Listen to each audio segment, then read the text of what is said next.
మేము ఒక్కటే నాకు ఇప్పుడు కూడా గుర్తుకొస్తే కళ్ళీళ్ళు వస్తాయి అవి. ఆలీబాబా అరడజన్ దొంగలను సినిమా చేస్తున్నాం, అవును. అది క్లైమాక్స్. అప్పుడు ఒక మేనేజరు పరిగెట్టుకుంటూ వచ్చాడు, వచ్చి ఏదేదో చెప్పేస్తున్నాడు, ఏడ్చేస్తున్నాడు.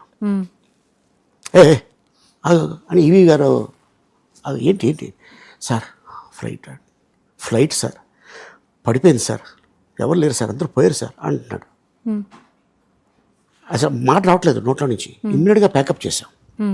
అంటే భగవంతుడు ఎంత గొప్పవాడు అనేది నిజంగా తెలుస్తుంది.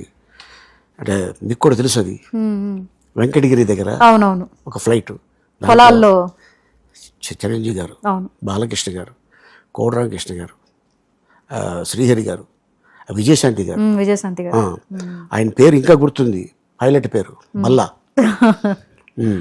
నిజంగానే అప్పుడు వీళ్ళందరినీ మనం సేవ్ చేయాలి అనే ఉద్దేశంతో పెట్రోల్ అంతా అయిపోయిన తర్వాత ఒక మెత్తగా ఉండే ప్రాంతంలో ఆ ఫ్లైట్ దింపేయటం.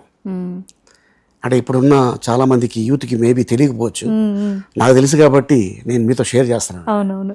నిజంగానే అతను బల్లా కాదు, బాబానే. అతను బాబానే నిజంగానే ఆ రూపంలో వచ్చి వీళ్ళందరినీ కాపాడాడు అనుకుంటాను. ఎందుకంటే సాయిబాబా భక్తులు కాబట్టి ఎప్పుడు బాగా నమ్ముతారు నిజంగానే. అప్పుడు ఆ తర్వాత పైలట్కి వీళ్ళందరూ కలిసి అప్పుడు చోలా హోటల్ అని చెప్పి మద్రాసులో ఉంటే సన్మానం చేశారు. ఆ తర్వాత ఇక అక్కడి నుంచి అమ్మయ్య వీళ్ళందరూ సేఫ్ అని తెలిసిన తర్వాత ఒక 2 days అయితే షూటింగ్ ఆపేశారు. అప్పుడు తెలియదు కదా ఏం జరుగుతుంది ఏంటి అనేది. ఆ తర్వాత మళ్ళీ అక్కడి నుంచి కంటిన్యూగా భగవంతుడి నిజంగానే చాలా గొప్పోడు అంతే. ఆ తర్వాత మళ్ళీ నిజంగా ఇప్పుడు మేకప్ మ్యాన్ శివ, షాజీ అంటే కాస్ట్యూమర్. ఓకే.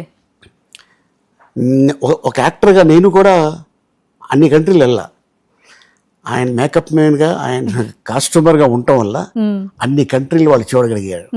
ఎందుకంటే సాంగ్ అంటే ఫారెన్ కంట్రీ, ఆయన ఏ కంట్రీకి వెళ్తే అక్కడికి వెళ్ళాల్సిందే అంతే.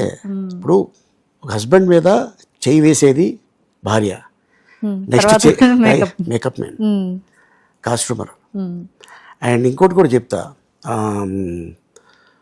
అదేంటంటే అన్నపూర్ణ సెవెన్ ఎకర్స్ వెనకాల మన స్టూడియో వెనకాల, అది ఖాళీ ప్లేస్. అది అక్కడ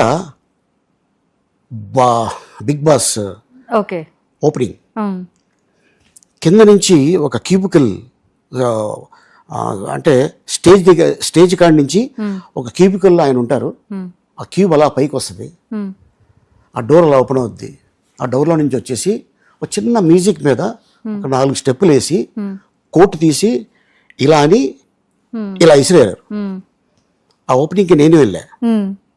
ఆ కోట్ మీరు పట్టుకుంటారు, నాకు వచ్చింది. అది అందరూ అనుకోకుండా వచ్చిందా? నాకు దొరికింది. ఓపెనింగ్కి వెళ్ళా, నాకు దొరికింది, నేను వేసుకున్నా, ఇంటికి వెళ్ళిపోయా. స్వాతి బచ్చు సినిమా చూసారా మీరు? దాంట్లో నీకు ఉద్యోగం ఇస్తాను రేపు పొద్దున వచ్చి అంటారు సోమాంజలి గారు.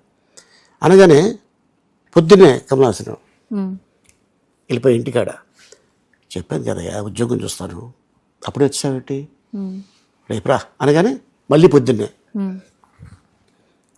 6 గంటలకి, రాత్రి సాయంత్రం ఈవెంట్ అయిపోయింది, పొద్దున్న 6 గంటలకి షాజీ అనే వ్యక్తి బెల్ కొట్టాడు 6 గంటలకి. ఏం షాజీ, అదే రాత్రి మీరు కోర్టు మీకు దొరికిందంట, అది కంటిన్యూటీ, ఇంకోటి తయారు చేసి మీకు ఇస్తాను, మీకు నచ్చిందా అన్నాడు. లేదు ఇలా ఇసిరేశారు కదా, లక్కీగా అది నాకు దొరికింది, నాదే అనుకున్నా, అది ఇంకోటికి ఎవరికైనా దొరుకుంటే వెళ్ళిపోయేది కదా, అప్పుడు ఏం చేసేవాడు అన్న. మనం ఏం చేస్తాం సార్, మీకు దొరకడం నిజంగా నా అదృష్టం అన్నాడు. అయితే వెరీ గుడ్ అని చెప్పి తీసుకొచ్చి ఇచ్చేసా. యాజ్ ఇట్ ఈస్ సీను సినిమాలో ఉంటుంది. అవునవును, బిగ్ బాస్లో. అదే మీరు చెప్పగానే గుర్తొచ్చింది, సేమ్ ఇసరడం, ఆ పట్టుకోవడం అదంతా కూడా సేమ్. అన్నయ్య వెళ్ళి చెప్పా, అన్నయ్య కోర్టు ఇవ్వలేదంటే అరే షూటింగ్ అయిపోయిన తర్వాత తీసుకోరా అన్నారు. షూటింగ్ అయిన తర్వాత ఇచ్చారు కూడా నాకు.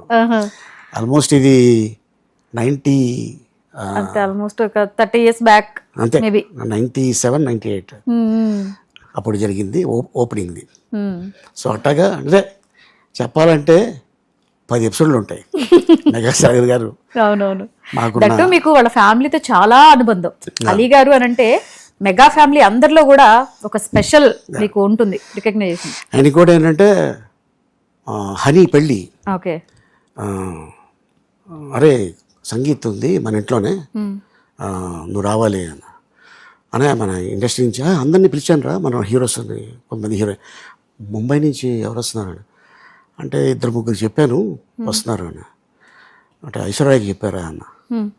ఐశ్వర్య అన్న వస్తుంది అంతే అన్న. వస్తుందా? ఎలా వస్తుంది? నేనే అన్న. ఓకే. నేనే ఐశ్వర్య. నాకు ఇప్పుడు స్ట్రైక్ అయింది ఎందుకు. అరే ఇదేదో బాగుందిరా కాన్సెప్ట్, నువ్వు ఎవరికి చెప్పకు, నువ్వు వస్తున్నట్టు నేనే ఎవరికి చెప్పను అని శివ అండ్ షాజీ నాకు రెడీ చేశారు మేము. రెడీ. లేడీ గెటప్ లో. Lady getup. అప్పుడు ఒక సాంగ్ చాలా ఫేమస్ అయింది, కజరా కజరారే ఆ పాట. నేను సస్పెన్స్లో పెట్టాను. ఈరోజు హనీ సంగీత్కి ఐశ్వర్య వచ్చింది అన్నారు. ఇది ఎలా అయిపోయింది?